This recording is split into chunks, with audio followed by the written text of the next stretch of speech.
में कन्हैया से कह दो, मैंने पता नहीं कितनी बार जन्म लिए, ये जन्म ले लिया है, पुण्यों से मनुष्य का शरीर भी मिल गया, तेरी कृपा से कथा भी सुनने को मिल गई, मैं यहां तक तो आ गया, इसके आगे सावरे मेरा हाथ पकड़ के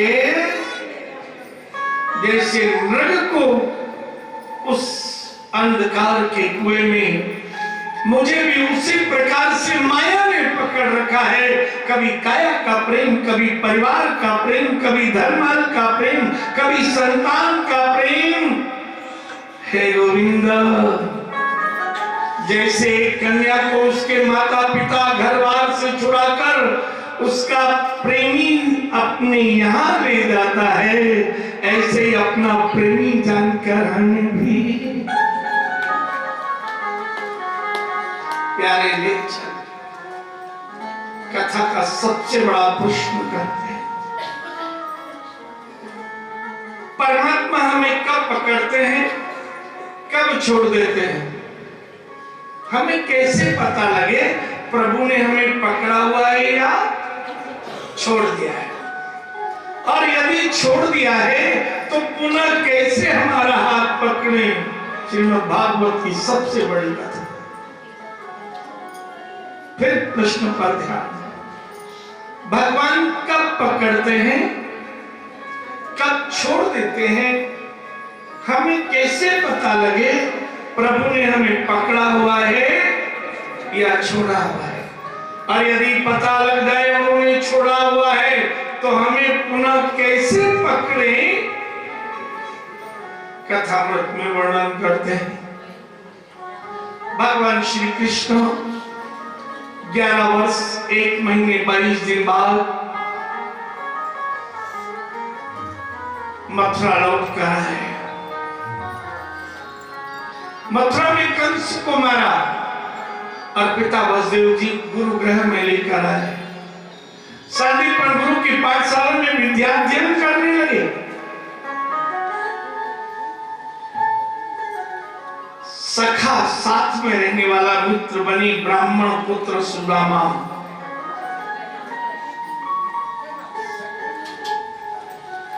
गोविंद ने 4 नियम ले लिए थे। ब्राह्मण को उठकर उठाऊंगा, नहाकर मिलाऊंगा, खिलाकर खाऊंगा और चरण दबाकर सुलाकर सोऊंगा।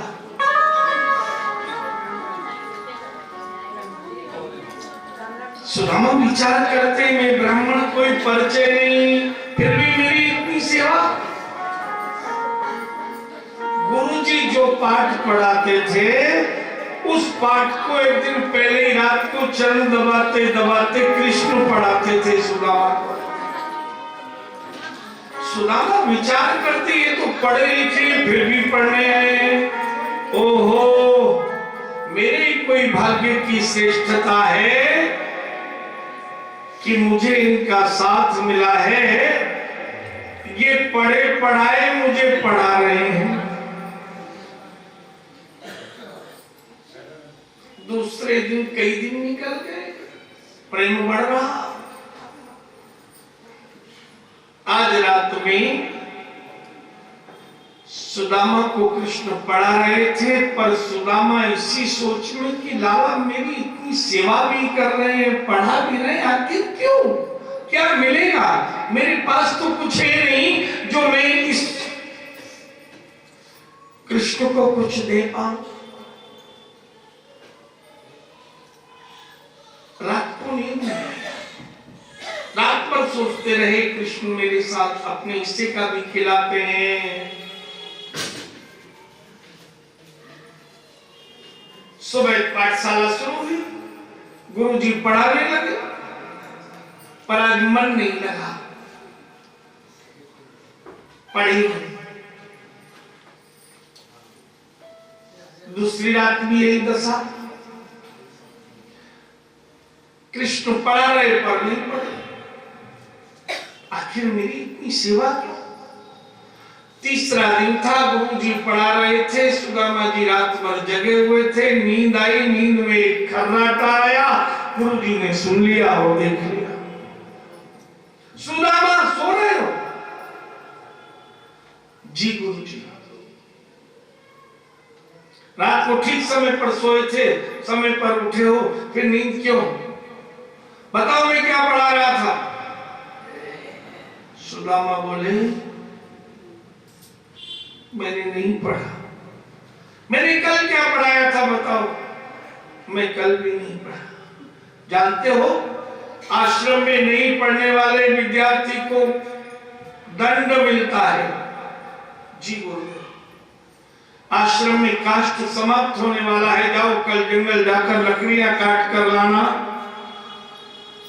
जी बोलते अरे कृष्ण तुम तो सुदामा के साथ रहते हो, बताओ मैं क्या पढ़ा रहा था? कृष्ण ने सोचा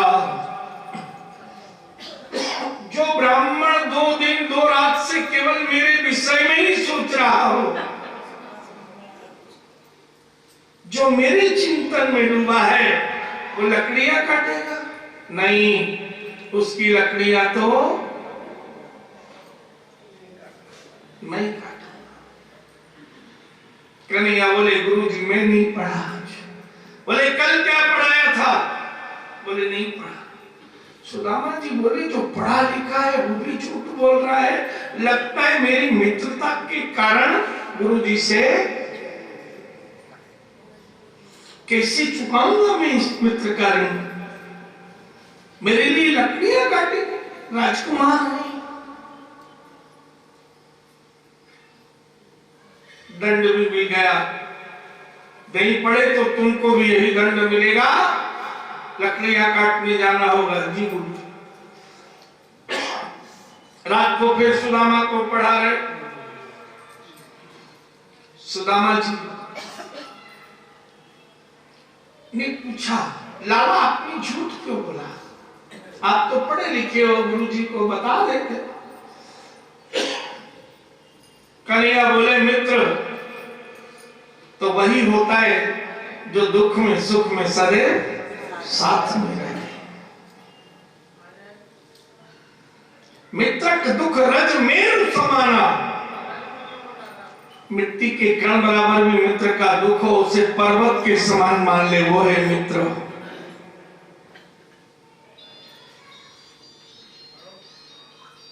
और जो मित्र के दुख में दुखी नहीं होते वो मित्र नहीं है।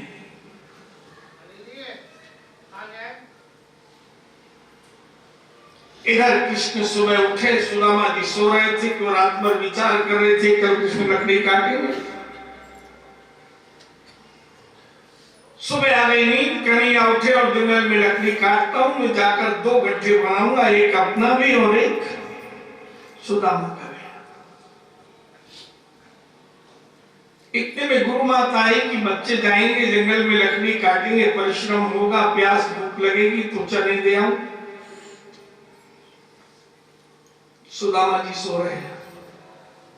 सुदामा उठो, तुम्हें लकड़ी काटने जाना है। कृष्ण का है? बोले मुझे नहीं मालूम, लगता है वो लकड़ी काटने गए। देखो वन में परिश्रम में प्यास लगेगी, लकड़ी काटो परिश्रम होगा। प्यास लगे तो एक मुट्ठी चना ये तुम लो, ये तुम्हारा है, और कृष्ण भी तुम्हें मिल जाएंगे। वन में जाओ, दूसरी मुट्ठी उनका है, तब दोनों जेबों में भर लिया। पहले मैं कृष्ण को ढूंढता हूं, फिर मैं लकड़ियां काटूंगा, ऐसा विचार कर चल दिया। अब चलते चलते कृष्ण को ढूंढ रहे थे, अचानक एक गड़बड़ हो गई। हाथ चला गया जेब में, 4 चने आ गए हाथ में और वो चले गए मुंह में। चने में, मूंगफली में, काजू में एक विशेषता होती है, 4 खाओ तो जीभ कहेगी 4, और सब खत्म हो जाए तो मन कहेगा अगर थोड़े और होते तो। ये विशेषता है। अब अपनी जेब के तो पूरे खा गए, लेकिन मन नहीं भरा। अपने हिस्से का खिलाते हैं तो आजमी में वो दूसरी जेब वाला भी है। बस यही अपराध हो गया। जो भाग्य में लिखा था यशस्वी,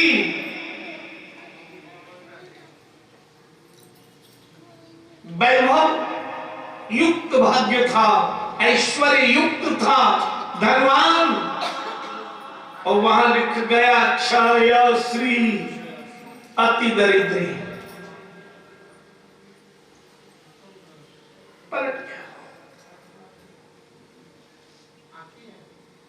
कन्हैया को देखा, कन्हैया बोले मैंने 2 गट्ठे काट लिए हैं, आओ जरा थोड़ा उठवा दो। कहते ना उठा के रख लीजिए। सुदामा जी ने सोचा मैंने खाए चने वो थे भुने हुए, और मैं पास में गया तो खुशबू कन्हैया को आ जाएगी, इसकी नाक बहुत तेज है मालूम। और यदि वो खुशबू आएगी और पूछेंगे चने तो मैं तो खा गया। बोले लाला मैं उठवा तो दे, तो लकड़ी पर पता नहीं आज मेरी कमर में बहुत पीड़ा हो रही है, लाला तुम ही उठा लेना। आज पास में बुला रहे थे कन्हैया और मित्र दूर जा रहे थे। समर्थ को नहीं,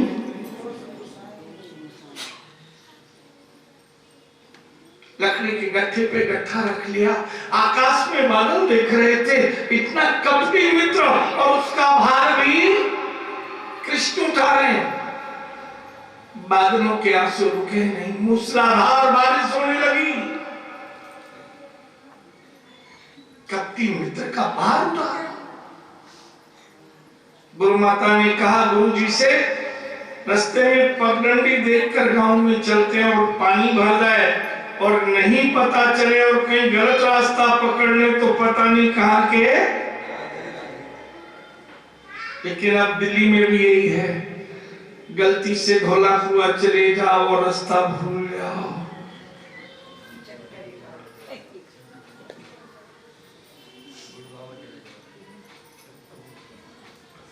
कहां चले जाओ ये नहीं पता, कई रास्ता, कई बार घूम ना जाए। अच्छा तो लगा कि गुरुजी कृष्ण सुदामा, कृष्ण सुदामा आवाज गूंज रही थी। गुरुजी ने देखा कन्हैया के सिर पे गट्ठे पे गट्ठा, लाला लकड़ी भीज गई है, बापू वहीं छोड़ दे, जब सूख जाएंगी तो 2 दिन बाद ले आएंगे। अब गुरुजी क्या क्या त्यागने योग्य तो है नहीं, वो दोनों गट्ठे सिर से उतार के नीचे बादलों ने बरसना बंद कर दिया। कन्हैया भीगे हुए गुरुजी के पास आए, प्रणाम किया, गुरुजी के साथ चलने लगे। बूढ़े थे, गुरुजी हाथ पकड़ लियो। चलते चलते गुरुजी ने कई लकड़ी काटी, परिश्रम भयो होगो, तुम्हारी गुरु माँ ने चने दिए थे वो तुमने खाए थे। पीछे से कुर्ता खींचा कन्हैया का। सुदामा जी बोले कह दे खाए थे। लाला बोलो कहां दे, वो तो मैं खा गया। लाला ने आज विचार किया, अब ये ब्राह्मण मेरे साथ रहने योग्य, जिनके हृदय दंभ नहीं माया, तेही के हृदय बसम रघुराया। आज माया, आज दंभ हो गया, छुपा कर खा लिया। ये कथा भागवत में इसलिए है, कई बार हम गलती करते हैं, भूख तेज लग रही होती है, बोले भगवान को कल भोग लगा देंगे, वही बेल भी रहे हैं, एक से सेक रहे हैं और एक से रसोई में। कभी गलती मत कर रहे, कथा इसीलिए। कपड़ा भी पहनो ना तो पहले लाला को दिखा दो, ले लाला एक बार। भोजन भी करो, ले गोविंद एक बार। त्वदीयं वस्तु गोविंद तुभ्यमेव समर्पये गोपाल। तो भरत उनको धोके पिए चढ़ाए के खाए सो नर वैकुंठ को जाए। पानी भी पियो ना, गिलास हाथ में लो, लाला ने चरण डुबाए दे, भाव से चरणामृत हो जाएगा। मीरा ने भी तो यही किया था, जरा देख ले लाला, ये मेरे जेठ जी ने भेजा है, विष पी लिया लेकिन अमृत हो चुका था क्योंकि लाला ने देख लिया था। प्रहलाद ने भी तो यही किया था, एक बार लाला देख ले, जब भी पियो कुछ भी पियो, लाला ने चरण डाल दे वो तो चरण अमृत हो जाएगा, नेक लाला देख लेगो तो प्रसाद बन जाएगा। गलती क्या की? जितना भोजन हम करते हैं सब भगवान उत्पन्न करता है भूमि से।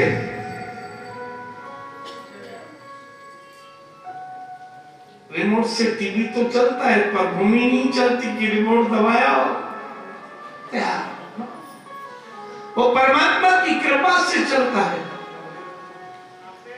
हमेशा जो भी चीज ग्रहण करो, हे गोविंद, सुबह दुकान पर जाओ, दुकान को प्रणाम करो, हे गोपाल तूने मुझे ये व्यापार भूमि दी है, अब से तुझे ही चलाना है। ये व्यापार भूमि गोविंद तुमने दी है, रहने के घर में आओ, द्वार को प्रणाम करो, हे गोविंद ये तूने मुझे निवास दिया है, मेरे साथ अंग संग रखो। आजा प्यारे, रात को सो तो देखो क्या हो। घर से जाओ, गोविंद मेरे साथ चलो, सारे कार्य सिद्ध होने लग गए। मित्रता त्याग दी, गोविंद पढ़कर आ गए उद्धव के साथ, गुरुजी ने सारी पढ़ाई करा दी, सुदामा जी को विद्यालय से विद्या पूर्ण करने पर निकाल दिया गया। डर नहीं था, भीख मांग मांग कर भोजन करते हैं।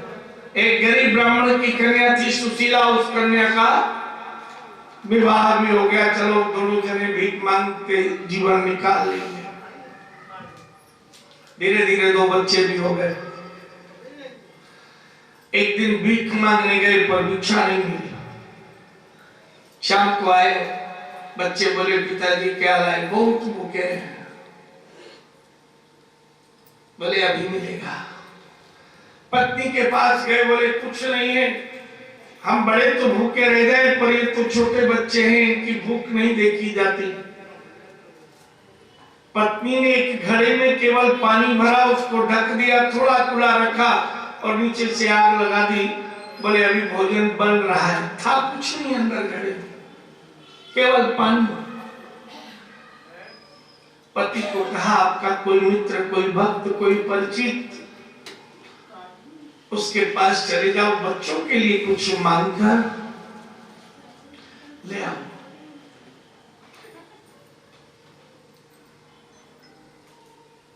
सुदामा जी के मुख से निकल गया, जब से तुम मिली हो तब से ही मुझे दरिद्रता ने घेरा है।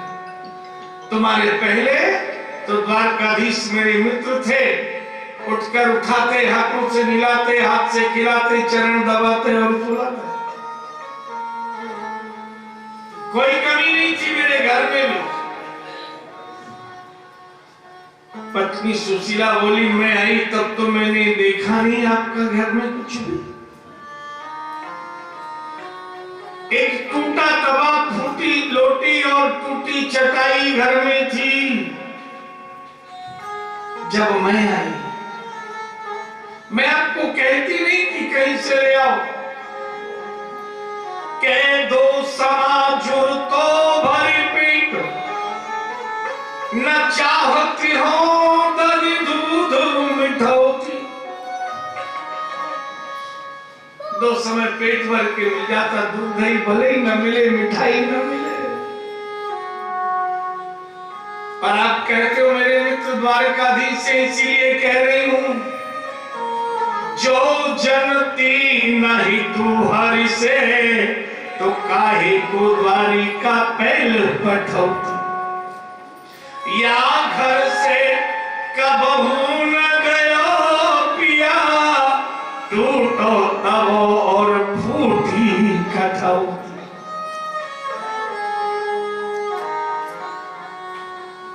सुदामा जी बोले ब्राह्मण हूं, ये तो मेरी परीक्षा ले रहा है परमात्मा। शिक्षक हो सिगरे जग को, पढ़ा लिखा हूं सारी विद्या। शिक्षक हो सिगरे जग को, तियताई दे रही तुम शिक्षा। औरन को धन चाहिए भामिनी, ब्राह्मण को धन केवल भिक्षा। आज न मिली करहू न मिले, कबहू न मिले, हरि ले हजार परीक्षा। ये तो गोविंद परीक्षा ले रहे हैं मेरी। अगर मिलेगी तो खिला दूंगा, नहीं मिलेगी तो।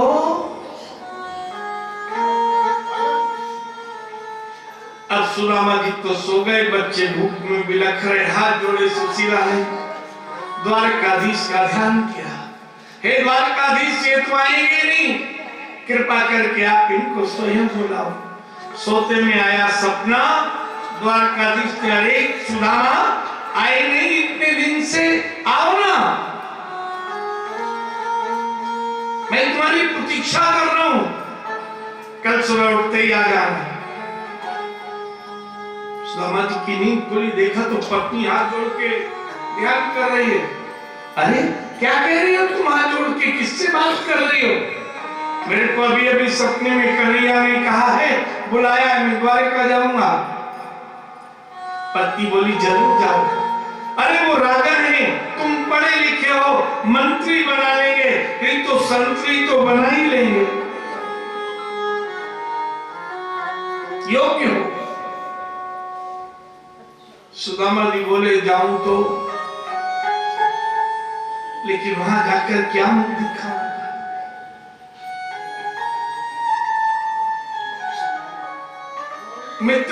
मित्र के घर जाइए तो आप बुलाइए। भैया तो मेरे मित्र तुम्हारे घर आया, तुम भी मेरे घर।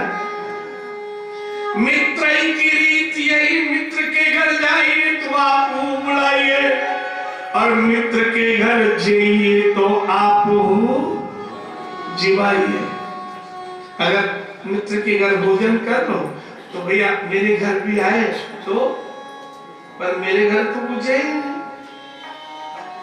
वे है महाराज जोर बैठत भूप समाज, कहां जाए रूप का दिखाई।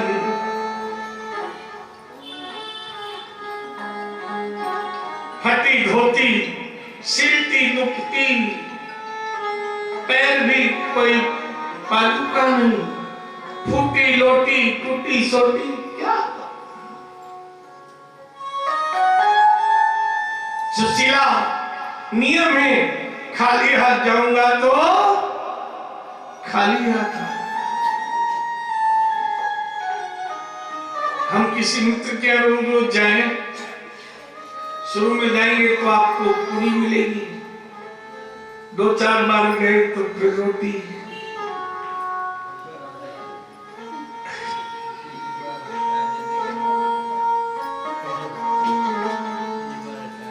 और यदि रोज जाओ और एक डिब्बा ले जाओ, फिर रोज पूरी। वहां जाऊंगा, अरे जो चढ़ाएगा वही तो चढ़ेगा। कन्हैया के पास में कुछ ले जाऊंगा तो ये सुन के तब ब्राह्मणी गई पड़ोसन पास, 3 मुट्ठी चावल ले आई सहित हुलास। प्रसन्न मनाई, 3 मुट्ठी चावल ले आई। अब उसको बांधने को पूछा, अपने आंचल का हिस्सा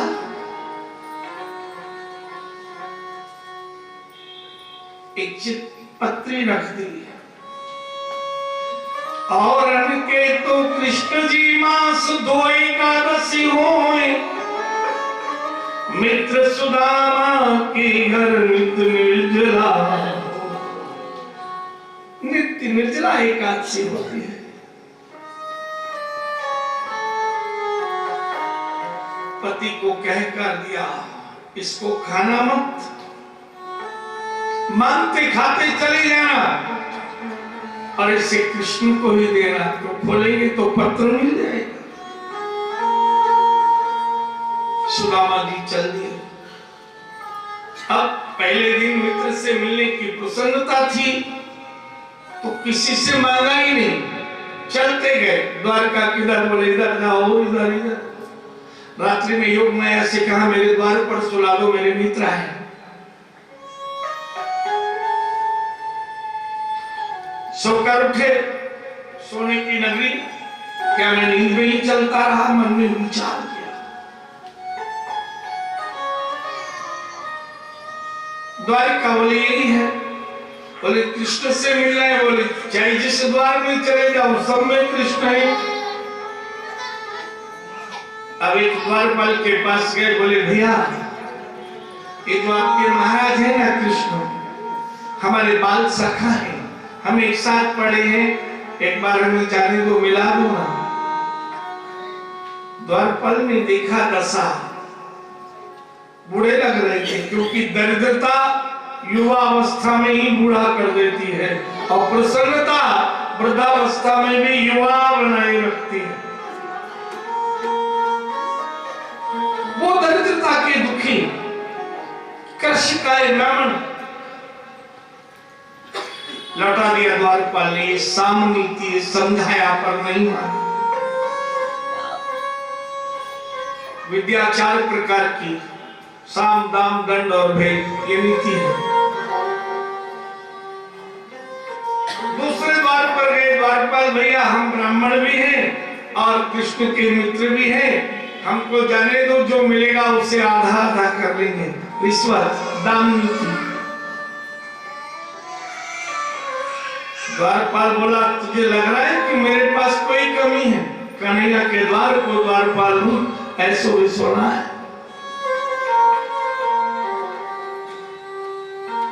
जाओ जाओ, बड़े यार पैसे देने वाले, धक्का देकर।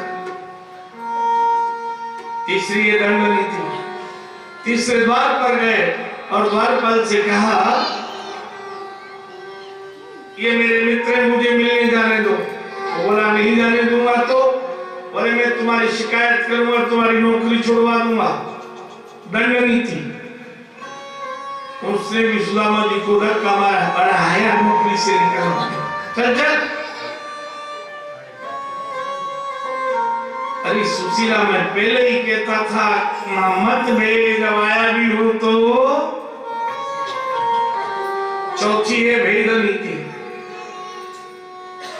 द्वारपाल के पास गए, बोले ये बाल सखा है हमारे, बचपन से हम इन्हें जानते हैं, मिलने दो। वो द्वारपाल बोला तुम कैसे जानते हो, मैं कैसे मानूं? तो कहते हैं सुदामा, अरे द्वारपाल मेरे भैया समय पे बनी आई की बात। एक समय ये नंद बाबा घर गाय चरावन का, समय पे बनी आई की बात, समय पे बनी आई की बात। एक समय ये ब्रज गोकुल में दैया नूतत था, समय पे बनी आई की बात, समय पे द्वारकाधीश बन के बैठे मरकत मर छल छा, समय पे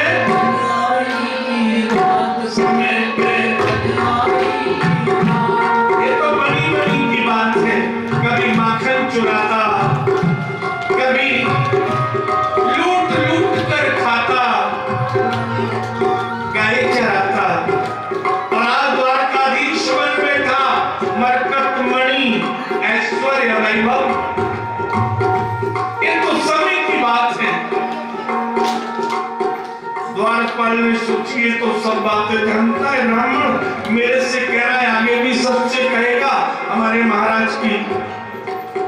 जाओ जाओ, मैंने नहीं ले दूंगा। बोले भेद नीति भी नहीं चलेगी। अब शास्त्रों में कितनी नीति है? 4, साम दाम दंड भेद। लेकिन शास्त्रों के बाहर एक नीति है, उसका नाम है कपट नीति। अब तो विचार किया सुदामा जी ने, वो कपट नीति से ही काम। 5वें द्वार पर आए और द्वारपाल से कहा सुनो भैया, हमें मिलना है द्वारकाधीश से। बोले क्यों मिलना है? बोले हम और वो दोनों रिश्तेदार हैं, नातेदार। क्या नाता है? बोले हम साड़ू भाई हैं। हमारी पत्नी और उनकी पत्नी दोनों बहनें। तब द्वारपाल ने सोची 16,108 है, पतो नहीं कौन सी पत्नी की बहन होंगी इनकी पत्नी। बोले फिर भी आप बताए दो, अगर पतो हो तो भाई घर भेज दूंगा और मैं तो आपको मिला दूंगा। कौन है आपकी पत्नी की बहन? और तभी कहते हैं सुदामा, संपत्ति विपत्ति सहोदरी उपजिए कहीं संग, संपत्ति ब्याही कृष्ण सो विपत्ति हमारी संग। संपत्ति और विपत्ति दो बहनें हैं। संपत्ति कृष्ण से ब्याह गई और विपत्ति। अब द्वारपाल ने सोची वाकई कोई होगी संपत्ति 16,108। बोले मैं अभी समाचार दूं, आज्ञा होगी तो आपको मिला। ये रुक्मिणी का भवन था। द्वारपाल सुदामा जी को खड़ा करके गए। कन्हैया ने जैसे ही देखा द्वारपाल से पूछा कोई समाचार? बोले है। शीश पगा न झगा तन पे, जाने आई बसो के ग्राम। धोती फटी सिलटी दुपटी, पाय पानऊ की नहीं सामा। द्वारे खड़ो द्विजो दुर्बल एक, देख रहो चक सौ वसुधामा। पूछत दीन दयाल को नाम, आपन नाम बतावे सुदामा। द्वारपाल इतना ही कह पाया था, ना तो कहा ले आओ, खुद ही उठे। रुक्मिणी के हाथों में से चरण आए और 108 सीढ़ी उतरे और झट हृदय से लगा।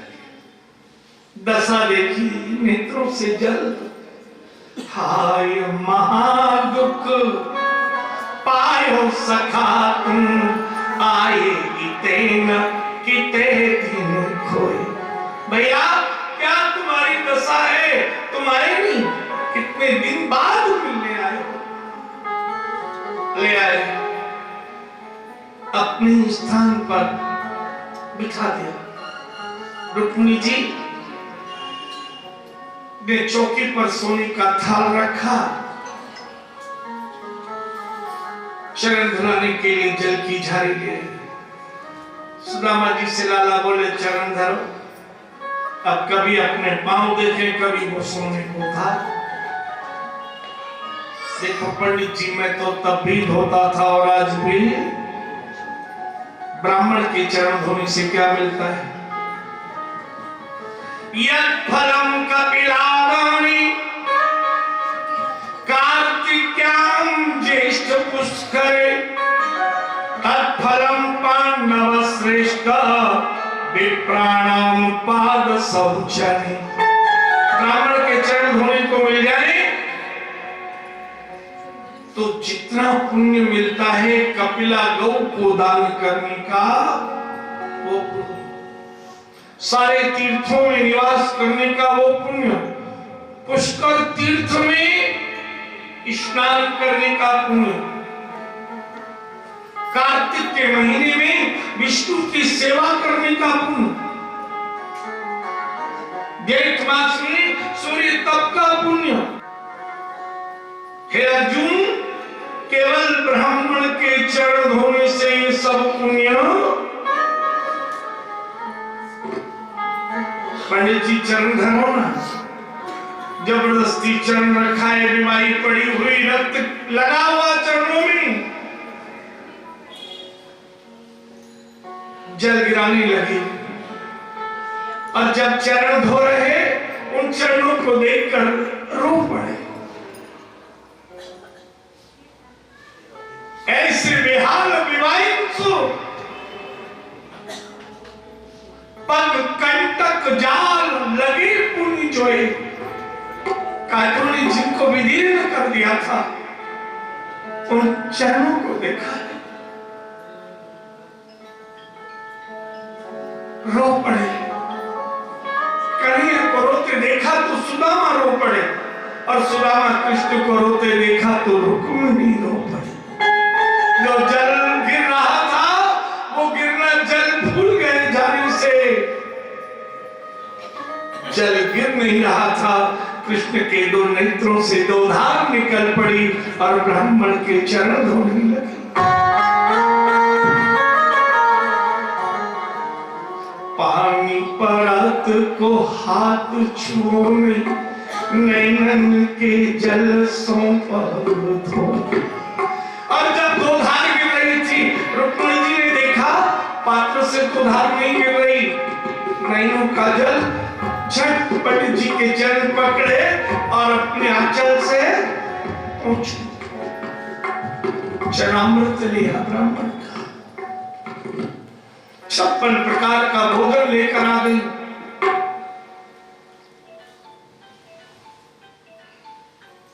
विचार किया सुदामा ने, एक बार गलती से इनके हिस्से के चने खाए तो ये दशा हो गई, आज 56 भोग खाऊंगा तो पता नहीं क्या दशा हो। लाला मेरा पेट भरा हुआ है, बिल्कुल भूखना है, आज पेट ठीक नहीं है, कुछ खाऊं तो नहीं।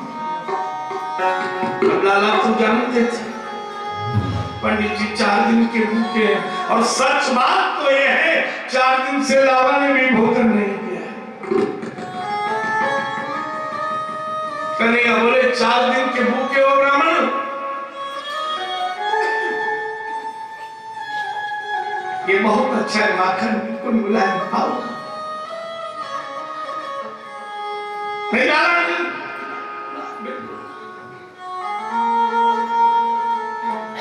पंडित जी मैं तो पहले भी नियम था खिलाकर खाता था। बिल्कुल मना करने लगे तो कन्हैया ने कहा भूल गए पिछली बात,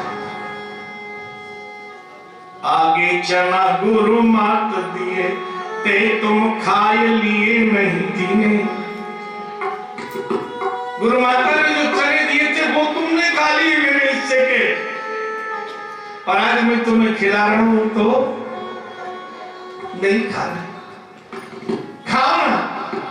सुदामा जी ने सोचा भाभी को पता लग जाएगी इस चोरी की, इसलिए कहा भैया खाऊंगा। मित्रों में कोई बात हो जाए तो ठीक है, और घर में आ जाए तो प्रेम से ब्राह्मण को भोजन कराया। अब पंडित जी सोचने लगे यहाँ तो 56 प्रकार का भोजन किया है, और बदले में मैं ये चावल कैसे खिलाऊं, तो वो पोटली दबाने लगे। लाला ने देख लियो, लाला बोले कछु भाभी हमको दियो, तेलियो राख हमें नहीं दीनी, पिछली बानी अब तजी तुम चोरी की बान में रहे प्रवीण। अरे तुम तो चोटा के चोटा ही रहे, भाभी ने हमें कुछ दिया है दो ना। काख में से छीनने लगे, छीना झपटी बिखर गयो, फट गया वो वस्त्र, बिखर गए वही ठोर चावल गिर गए। अभी रुक्मिणी कुछ सोच ही नहीं पाई, इतने में लाला ने एक मुट्ठी उठाई और खा लिया। रुक्मिणी जी को बड़ा आश्चर्य। दूसरी मुट्ठी खाई और आश्चर्य। तीसरी मुट्ठी ली, उतने में रुक्मिणी ने हाथ पकड़ लिया। प्रभु लीनी मुट्ठी तीसरी, रुक्मिणी हाथ बिसारी। रंग कहीं आप समान कियो, अब चाहत हो खुद होन भिखारी। अब क्या तुम भिखारी रहना चाहते? दो मुट्ठी दो लोग को दिए। पहली मुट्ठी खाई तो ब्राह्मण को देवलोक दे दिया। देवताओं को कुछ भी देना हो ब्राह्मण को दे दो, देवताओं को मिल जाएगा। दूसरी मुट्ठी खाई, पितरों को कुछ देना हो ब्राह्मण को दे दो, पितरों को मिल जाएगा। एक लोक रह गया।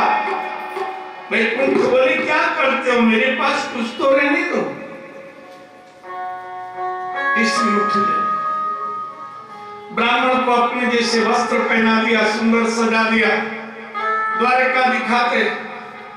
कई दिन हो गए पर कन्हैया ने एक बार नहीं पूछी कि भैया तुम्हारा ब्याह भयो, कोई बाल गोपाल भय, घर कैसो।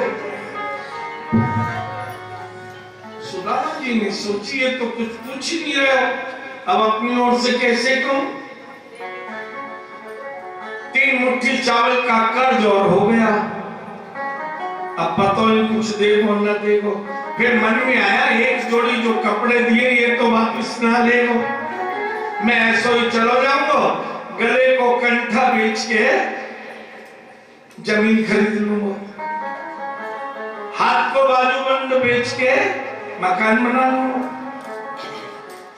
कमर को पट्टा बेच के घरवाली के जेवर बन जाएंगे, और पांव में जो पायल बढ़िया सुंदर सी दिए वासे बाल गोपाल भी सज जाएंगे। इतना तो वापिस नहीं मांगे। बोले भैया मैं जाऊंगा, तुम्हारी भाभी है और 2 बच्चा है वो प्रतीक्षा कर रहे होंगे। लाला बोलो ठीक है तो जाओ, ऐसो करो इन कपड़ा को उतार दे और धोती लोटी लंगोटी सोटी धरिए वाए। सुदामा जी ने सोची इसलिए उतरवा रहे होगो कि भाभी अटेची सजा के देगी और जंगल में से जानो है, कोई समझ जाए वो कि ये धनवान है, तभी ऐसे कपड़ा पहने तो लूट लेगो, या ते फटे कपड़ा पहन के और बक्सा लेके। अब वही पहन के धोती लोटी लंगोटी सोटी आए। सुदामा जी भैया मैं चलूं, बोले आते जाते रहना, मित्रता की यही रीत है। अब चले, गुस्सा आ गई, बड़बड़ाने लगे, कितने दिन हो गए, अरे इन बड़े घर वालों से छूटे ना है, एक जोड़ी कपड़ा ही दे दे तो का बिगड़ जातो। मैंने तो सोची अरे छोड़ने ही आ जातो, रथ पे तो देख ले तो घर और बालकन की दशा, कछु मदद कर दे तो, कुछ पूछ ही ले तो कि कुछ कमी तो ना है। ये छूटे ना है बड़े बार इनके, बड़बड़ाते चल दिए।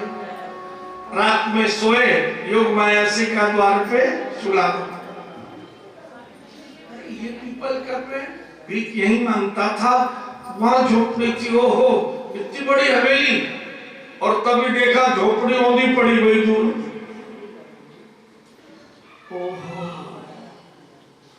और तभी झरोके में झिलमिल करती पंडितानी दिख गई।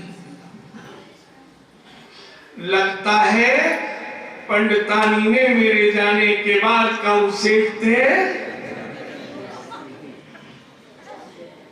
ब्याह कर लियो, सेठानी है गई। बिहारी तेरी यारी में बड़ो दुख पायो, सांवरिया तेरी यारी में बड़ा दुख पायो, बड़ो दुख पायो, घनो दुख पायो, बड़ो दुख पायो, बड़ो दुख पायो, सांवरिया तेरी यारी में बड़ो दुख पायो, सांवरिया तेरी यारी में बड़ो दुख पायो। यारी करी हरी चंद्र राजा,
सावरिया तेरी यारी। अरे पत्नी थी, एक झोपड़ी और 2 बच्चा, वो भी। और तभी देखा पंडितानी ने द्वार पे महावत हाथी पर बैठे हुए सिपाही, सबसे कहा जाओ अपने पंडित जी ने ले आओ। अब हाथी ने लगाई चिन्हार और चला पीछे। अब सुदामा जी भाग, सिपाही भागे, पकड़ो, रोको, पकड़ो। घेर घार के सिपाही दरवाजे पे लाए।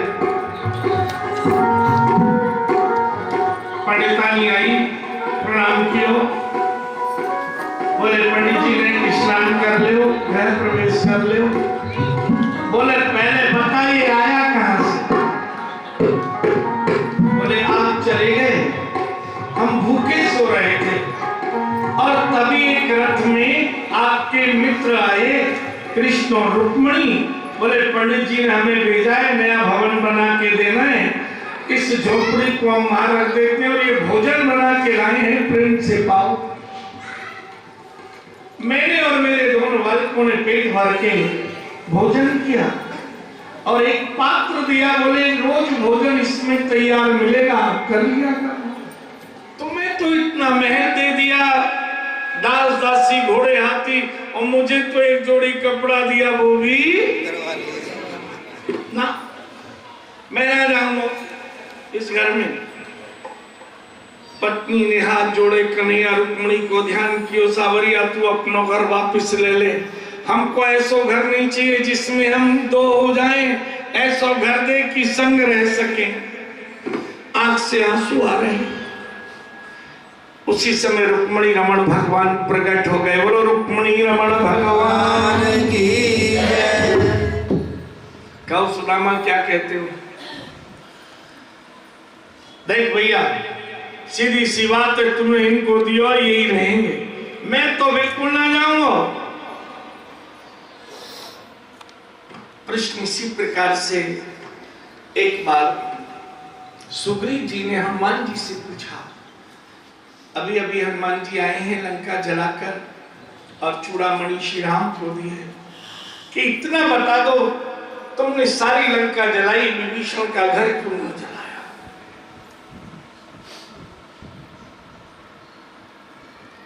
और ऐसा कैसे हुआ कि एक वही घर बच गया और सारी लंका जल गई? हनुमान जी ने कहा कि रावण ने सभा में कहा है, कप के ममता पूछ पर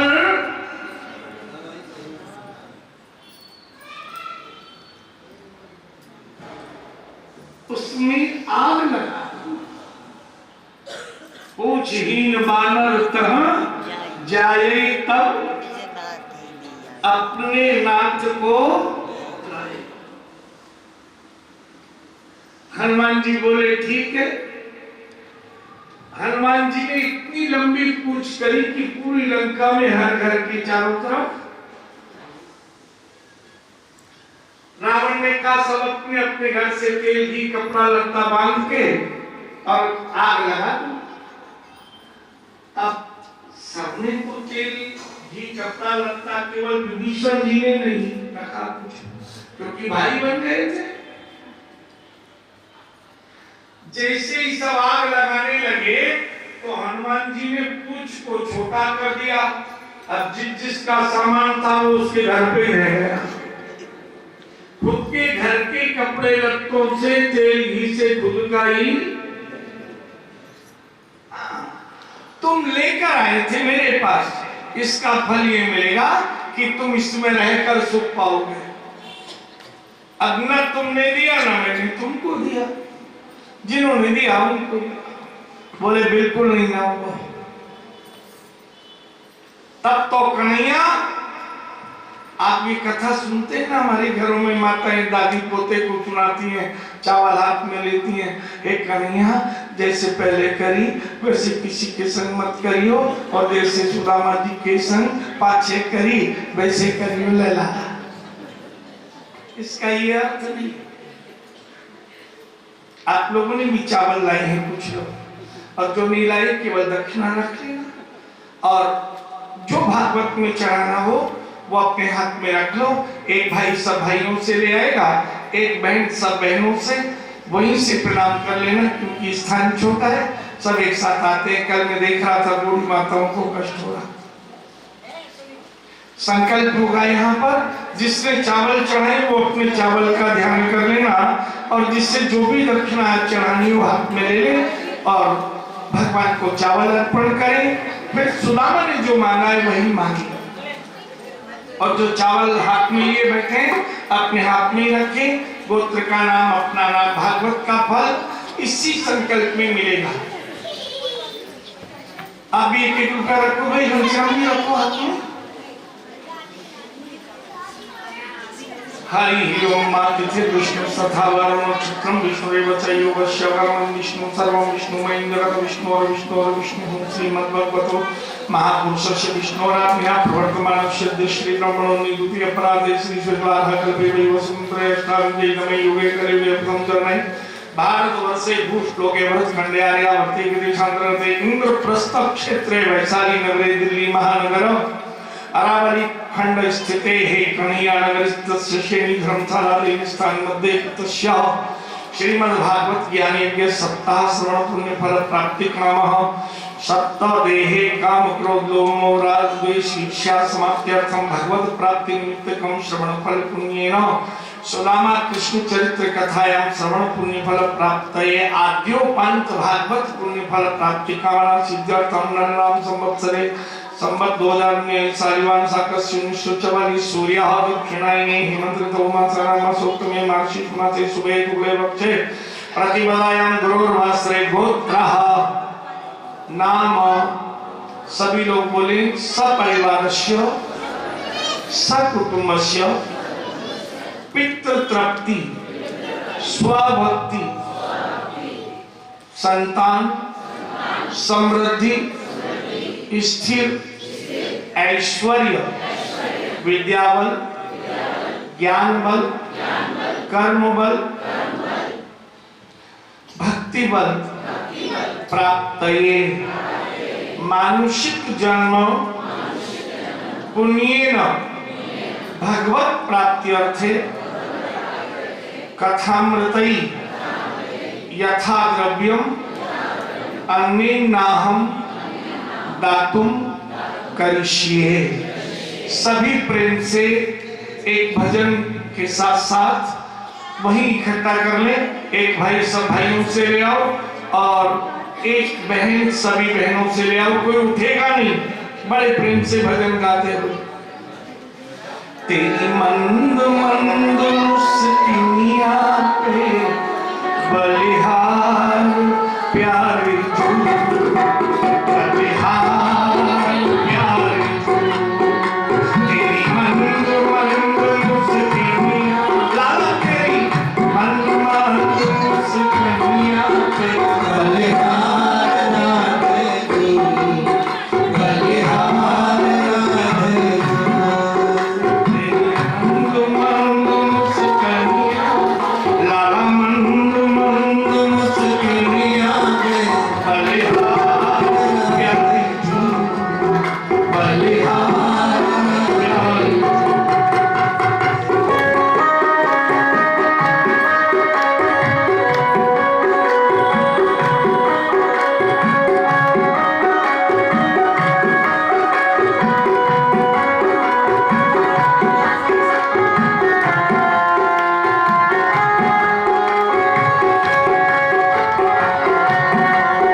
काफी बिहारी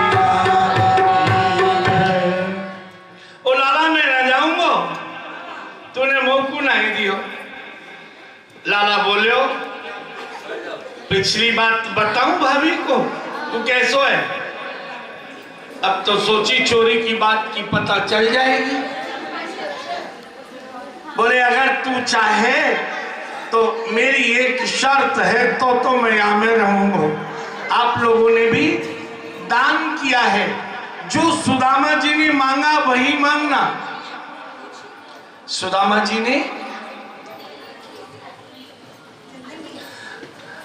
कहा लाला तुमने ये जो शिलापुरी दी है, इतना बड़ा राजमहल, जो सारी संपत्ति धनमाल दिया है, गोविंद आपके कहने से मैं इस घर में रहूंगा। मैं घनश्याम जी मैं इस घर में रहूंगा, लेकिन इस घर में गोविंद तुमको रहना पड़ेगा। यही सुदामा बनकर मांगो। इस संसार में हम रहें, लेकिन हमारे अंदर कन्हैया रहे। कन्हैया ने तभी कहा मैं ब्राह्मण जो भी मुझे हृदय में रखेगा और मेरे संसार में रहेगा, मैं उसके चारों ओर रहूंगा।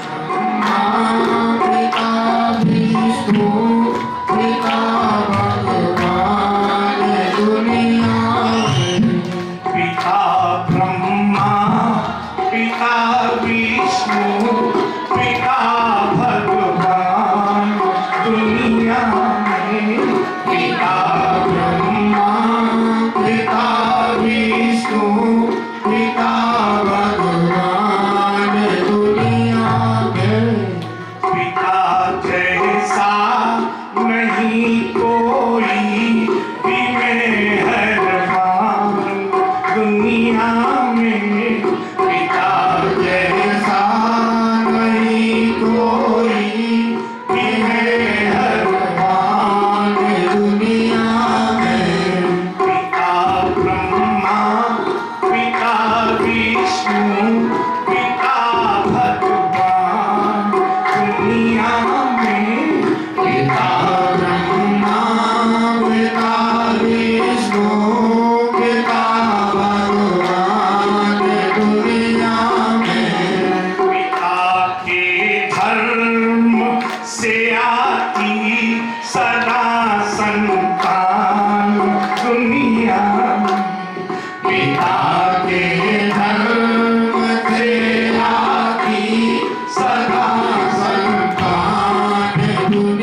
संग रहते सदा मेहमान दुनिया में।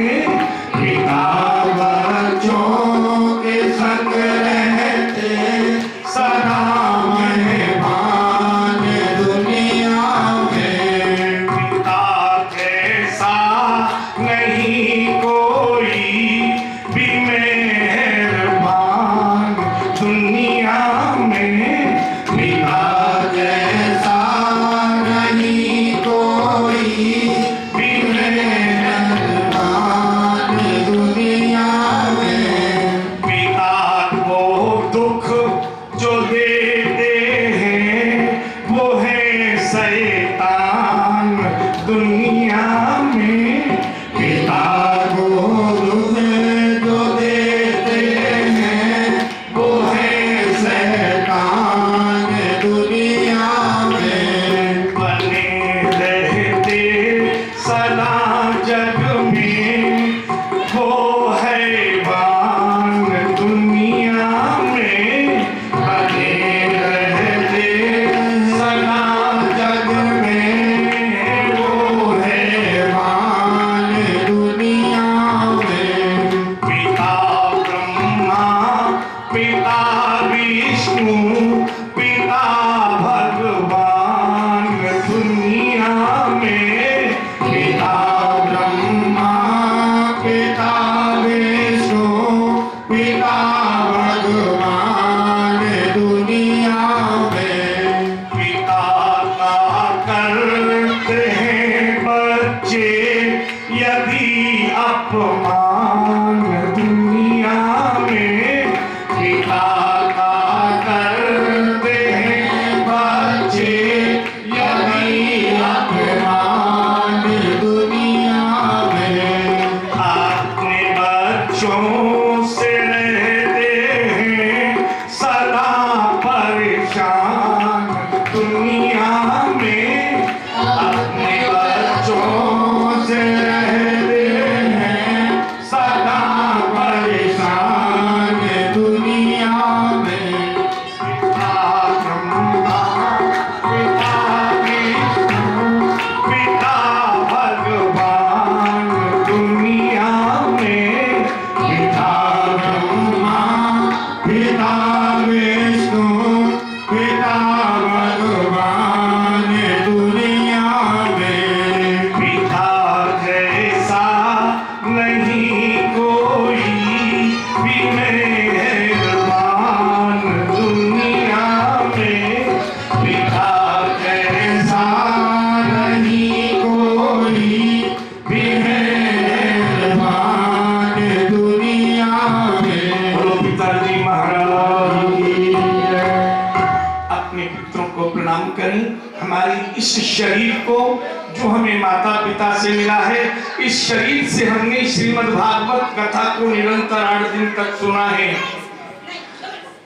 उन पितरों का धर्म था तभी हम इस आंगन तक आ सके और तभी पितरों को हम अपने घर लाकर 8 दिन तक पूजन कर सके। उनका धर्म था और उसी धर्म के बल से कथा हमारे आंगन में हुई। आइए अभी शास्त्री जी कुछ कहेंगे और फिर घनश्याम जी कुछ कहेंगे और फिर मैं आपको पुनः कथा का सार सुनाकर जो 7 दिन तक नहीं आए पूरी कथा का फल आज मिल जाएगा एक ही दिन में, वो कथा सुनाकर आरती करेंगे। बोलिए भागवत महापुराण।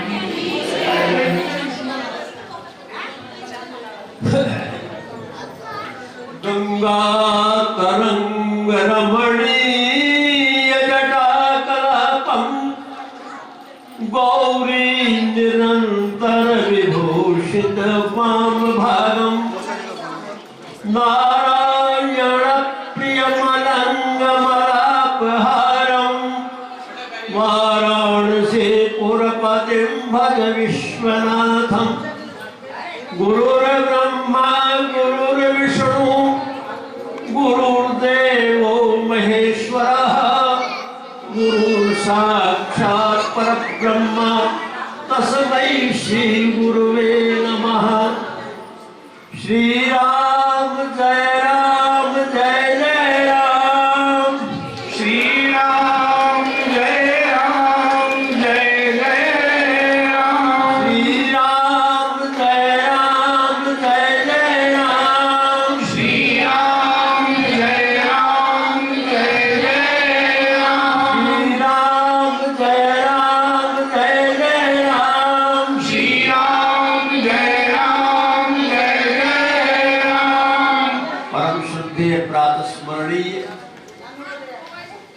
श्री महाराज महामंडलेश्वर जी महाराज, वो इनके सभी सेवक लोग, वाद्य यंत्र हो, भागवत पाठ वाले हो, जप वाले हो, और विशेषतः हमारे जो है ना ये वाद्य यंत्र जिससे चल रहा है उनका भी बहुत बहुत धन्यवाद। बड़ी सुचारू रूप से व्यवस्था रखी। आज ये गंगा जो बह रही थी कन्हैया नगर में, उसका अंतिम क्षण है, समझो 8वां दिन कल हवन होगा। गुरु जी व्यवस्था बताएंगे कल की क्या है, कल का कल हवन होगा। आज कथा का पूर्णाहुति हो जाएगी, अभी गुरु जी बताएंगे। तो ये अवसर जो है ना ये बड़े भाग्य से मिलता है। पहले तो यह है 84 लाख योनियों में ये मानव जीवन बैठा है, ये माता पिता का ही आशीर्वाद है। कैसी कैसी सूरतें, कैसी कैसे अलग अलग महत्व कहते, सब एक है, एक कैसे है, सबके स्वभाव अलग है, सबकी शक्ल अलग है, सबके मकान अलग है, सब अपने घर में ही जाते हैं। देख लो, पहचान लेते हैं, हजारों आदमी में हो। ये भगवान की बड़ी लीला है, विलक्षण लीला। इसको पहचानना भगवान की विशेष कृपा होती है, तभी पहचानना। गुरु जी ने 8 दिन तक बड़े पुण्यों के से पूजा के समय आ जाता था मास्टर जी, तो यहाँ पितरों का पूजन, पितरों से बड़ा कोई संसार में नहीं, चाहे वो जाने के बाद हो चाहे वर्तमान में हो। पिता और माता से बड़ा गुरु कोई नहीं है संसार। पिता की जो आदमी सेवा नहीं करता, कितनी भागवत सुन लो उसका फल उसको पूरा नहीं मिल सकता। पिता देवता है, माता देवता है। माता प्रथम गुरु है संसार में, वही पहचान बताती है कि ये तेरे पिताजी है। पहली पहचान माता ही बताती है कि ये तेरे पिताजी है। माता को पिता है पता था। तो कहने का मतलब ये प्रथम गुरु माता है, माता से बड़ा कोई नहीं है संसार।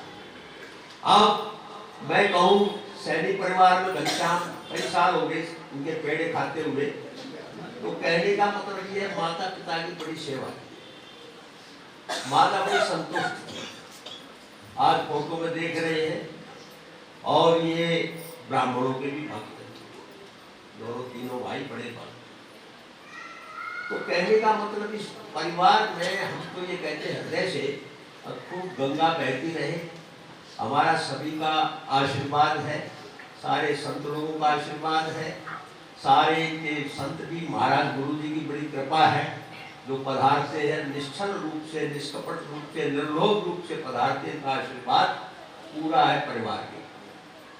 अब रही बात कि कन्हैया नगर में यह अवसर भगवान की बड़ी कृपा से होते हैं। इसका नाम ही कन्हैया नगर है, इसके अलावा कुछ है ही नहीं है, कन्हैया के सिवाय कुछ है ही। तो कहने का मतलब कन्हैया नगर के ऊपर महापुरुषों की बड़ी कृपा है, कृतार्थ और सनातन धर्म की रीति के अनुकूल बिल्कुल। मैं तो एक पूजा में बैठा, सब बड़े त्याग के साथ पूजा, और बड़ा ही कर्म फल अपना भागवत का भी, और भगवान की वह बड़ी विशेष कृपा इनके ऊपर रहेगी भगवान। तो कहने का मतलब ये भगवान का ही फल है, भागवत का ही बड़ी कृपा है। अब मैं कहूँ कि हमारे के ऊपर भी चरणों में बड़ी कृपा है।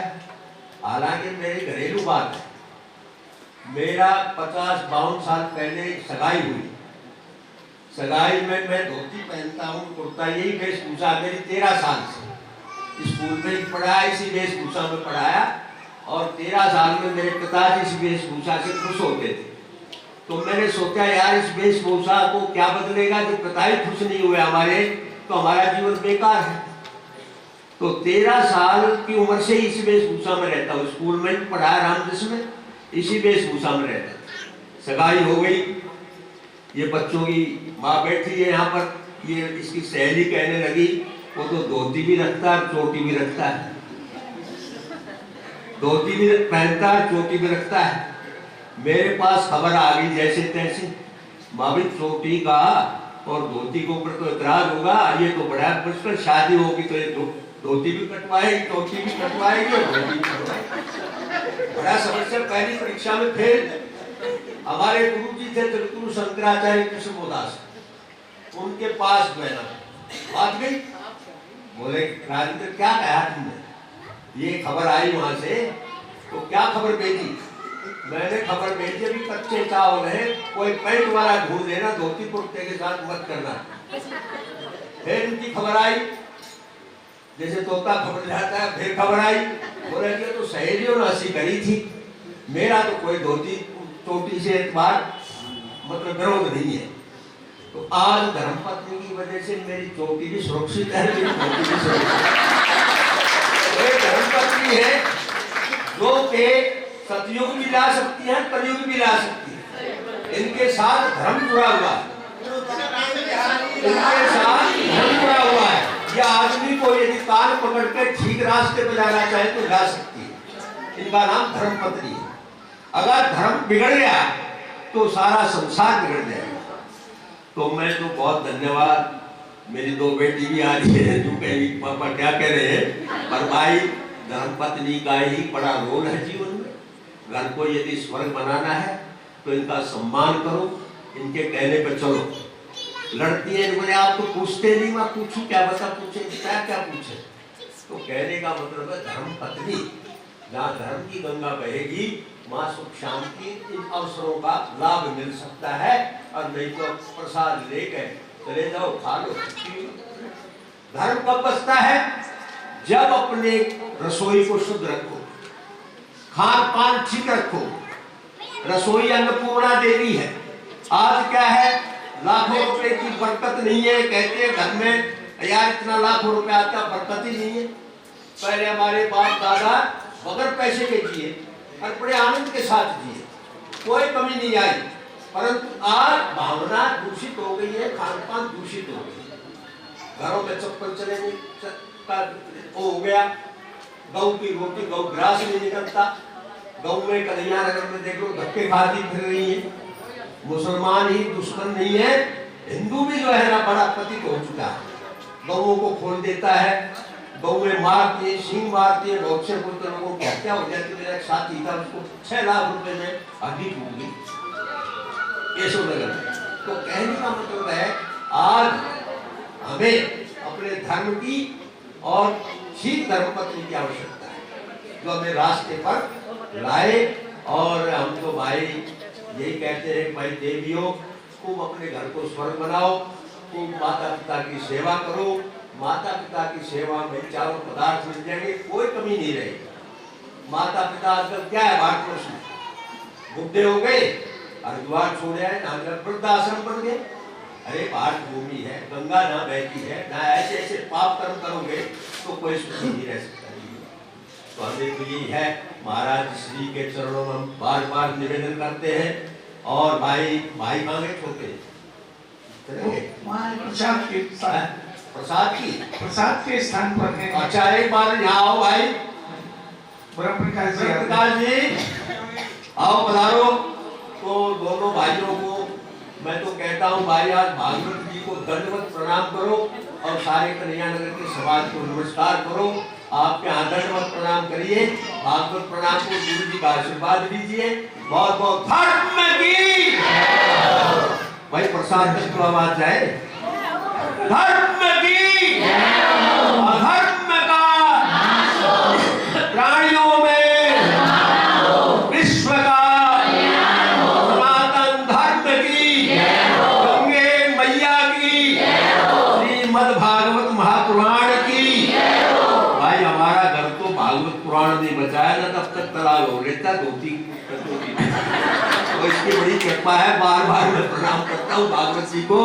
बहुत बहुत महाराज आपने समय दिया। बहुत घनश्याम जी कुछ बोलना चाहते हैं, सभी लोग 5 मिनट। सबका आभार, आए हुए हैं उनका, आपका धर्म है। और कल का आमंत्रण भी आपको ही देना है सबको।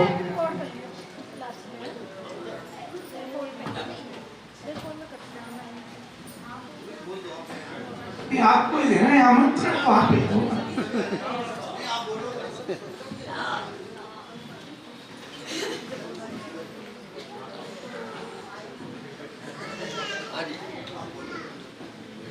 जो बोलते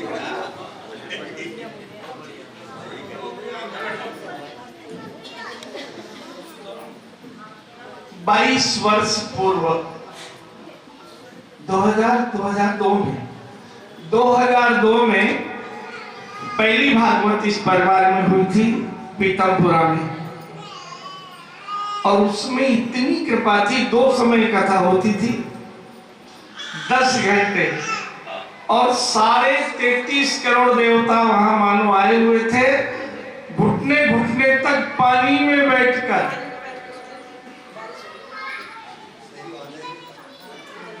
पर कोई हिलता नहीं था, और सर्दी का समय और पानी में रहना। रोज भीड़ घटती नहीं, देवी देवता रूप रख के वहां पधारते। पुनः फिर कथा हुई भागवत की, फिर गणेश पुराण, शिव पुराण, अनेक कथाएं हुई, और इस परिवार में आज 21वें वर्ष में फिर पुनः भागवत हुई है। मैं साधुवाद देता हूं इस परिवार को, इस व्यासपीठ से, कि भगवान के सामने जब ये जाएंगे तो भगवान एक ही बात कहेगा कि मैंने तुमको जन्म देकर कोई गलती नहीं की, मैंने जिस भरोसे पर तुम्हें संसार में भेजा था वो भरोसा इस परिवार ने पूरा किया। मैं साधुवाद देता हूं अपनी बहनों को भी, जो अपने परिवार घर-बार को छोड़कर पधारी है। सारी संगत को साधुवाद देता हूं जो अपने समय में से समय निकालकर इस गोविंद की लीलाओं में अविस्मरणीय कथाओं को स्मरण करते हैं और इन कथाओं के दृष्टांत के सिद्धांतों को सुनते हैं। तो आप यही कहकर जाना आज भागवत जी से कि इस घर में हम रहे, पर इस घर में आप कथामृत में वर्णन करते हैं। भगवान विचार करते मेरा ही परिवार इतना बढ़ गया,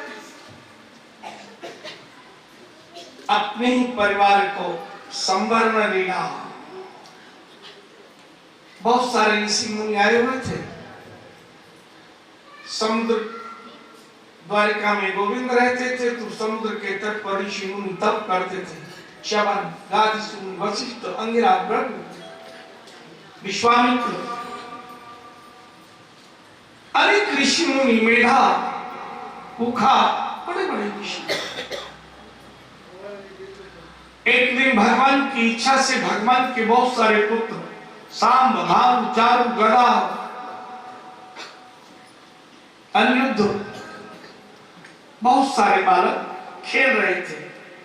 ऋषियों को तपस्या करते देखा था। गोविंद की इच्छा से आज भ्रांति उत्पन्न हुई। सांब जो पुत्र थे जामवंती के, ये विजातीय विवाह है। कृष्ण है मनुष्य जाति के और जामवंती है रीछ जाति की। ये विजातीय विवाह है, औरस विवाह नहीं, स्वजातीय नहीं। सांब थोड़े हट्टे खट्टे थे, उनके पेट पर कपड़े की पोटली बांधी, स्त्री के वस्त्र पहना दिए और संतों की परीक्षा लेने चले गए। ये हमारी भाभी है, आप हमें बताएं इसके गर्भ में पुत्र है या कन्या। संत समझ गए ये कृष्ण पुत्र हमारा अपमान कर रहे हैं, श्राप दिया, ये तुम्हारी भाभी नहीं भैया है। इसके वस्त्र उदर पर बंधे हुए हैं, जब वस्त्र खोलोगे इसमें एक मूसल उत्पन्न होगा और यदुवंश को नष्ट करेगा। एकांत में ले गए, भाई के पेट के वस्त्र खोले तो मूसल मिल गया। भगवान कृष्ण को कहा ये संतों ने श्राप दिया था, हमें मिला है। भगवान कृष्ण बोले इस मूसल को घिस दो, लोहे के चूड़े को समुद्र में डाल दो, अंतिम टुकड़ा भी उस समुद्र में छोड़ो। जल का नियम है, जल पर कुछ भी तैरे, लहरें सब किनारे पर कर देती हैं और तैर तैर कर जल की लहरें उसे स्वच्छ करती हैं।